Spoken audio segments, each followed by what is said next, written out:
Dicarikan kerja, nasib Siva jadi tulang punggung usai orang tua dan adik tewas tertimpa kontainer.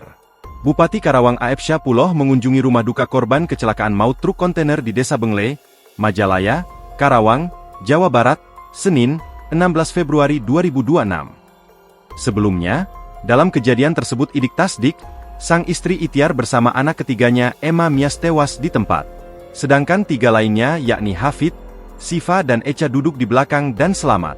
Bupati Karawang A.F. Syapuloh menyampaikan belasungkawa sekaligus menjanjikan bantuan pekerjaan bagi anak korban yang selamat.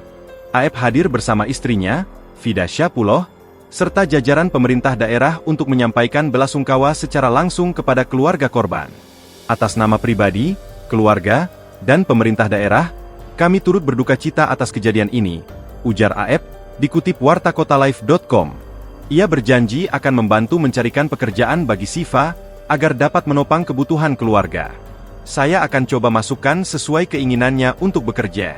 Insya Allah kita berikan tempat pekerjaan yang lebih baik, minimal ada penopang untuk keluarga, katanya. Selain itu, A.F. juga memastikan adik Siva, Hafidz, yang masih dirawat di RSUD Karawang, mendapatkan penanganan terbaik.